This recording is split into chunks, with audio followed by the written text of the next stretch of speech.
Long ago, in a village where the drums spoke louder than words, where laughter mingled with the smell of roasted yam and palm oil, there lived a maiden named Adanna, the daughter of a humble potter. She moved with the grace of a dancer even when she was not trying.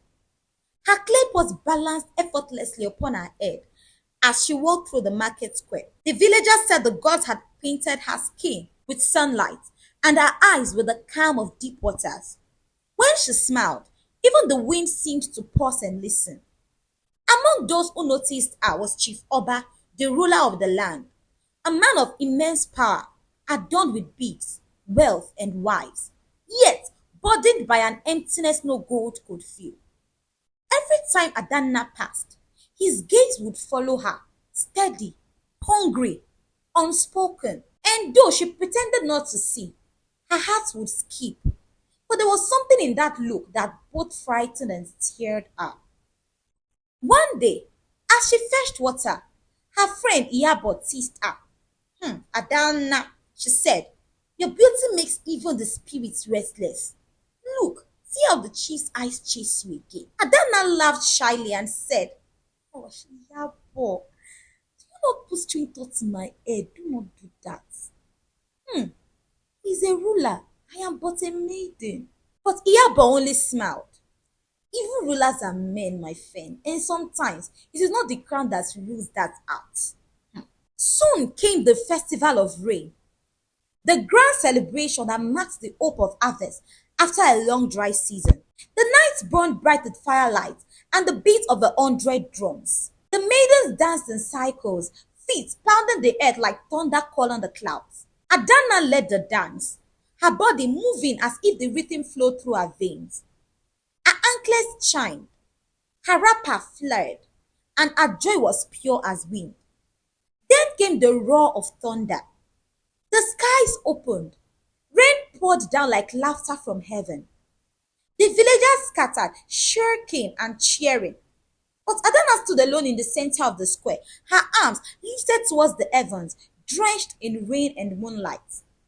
Her wrapper clung to her curves, her skin glistened, and from his carved stool, Chief Oba watched, unmoving, breathless. The drums faded in his ears. The laughter disappeared. In that moment, there was only her, Adana, drenched in the gifts of the gods, beautiful beyond reason. That night, long after the villagers had gone, Adana walked alone to the river bank. The moon shone on the water like a mirror of silver. She sat upon a stone, her wrapper spread to dry beside her, her hair loose and dripping. The sound of crickets filled the night. Iyabo found her there and knelt beside her. Adana, she whispered, I saw how he looked at you tonight. Be careful. The chief's desire is like fire in dry grass. It spreads fast and it consumes. Adana's voice was soft, almost trembling. Yabo, and why do my hands shake? Not with fear, but with longing. Iyabo looked at her for a long moment, sighed deeply and left her by the river. The night grew quiet. Only the whispers of the river remained, until heavy footsteps broke the silence. From the shadows, Chief Oba appeared, his robe darkened by the damp earth. His presence was heavy, commanding, magnetic. Adana, he said, his voice low, deep as thunder before a storm. Tonight, the gods unveiled you before me. You carry a fire no man can tame. She clutched her wrapper to her chest. My chief, you should not speak so. You are a ruler.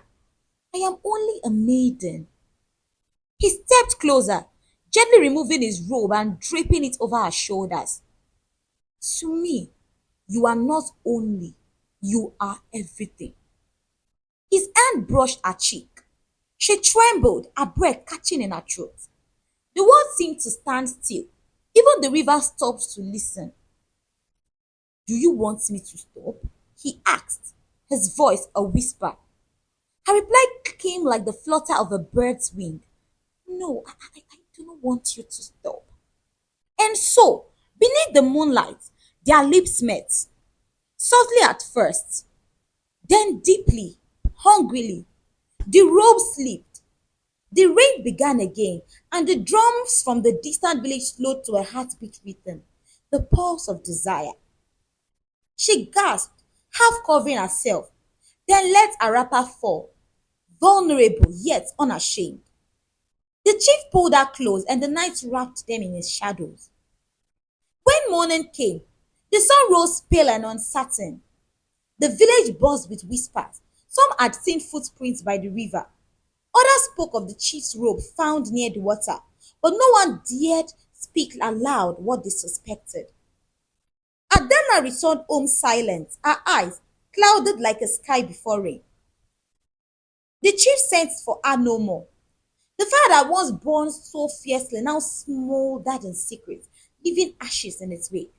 Weeks later, as the rains faded, Adana was seen less and less. Some said she left the village. Others whispered she walked into the river and never returned. Years passed. The story became legend. A tale told by the griot to wide-eyed children around evening fires. One griot, his beard white with age, would always end it the same way. And that is how Chief Oba's eyes fell upon Adana's nakedness. A tale of desire, of passion, and of fire that even kings cannot resist. But remember, my children, loss may burn sweet, but it leaves ashes behind. Guard your heart, for beauty can be a dangerous flame. I believe you enjoyed the story. Ensure to like, subscribe, and share the story. Thanks for watching.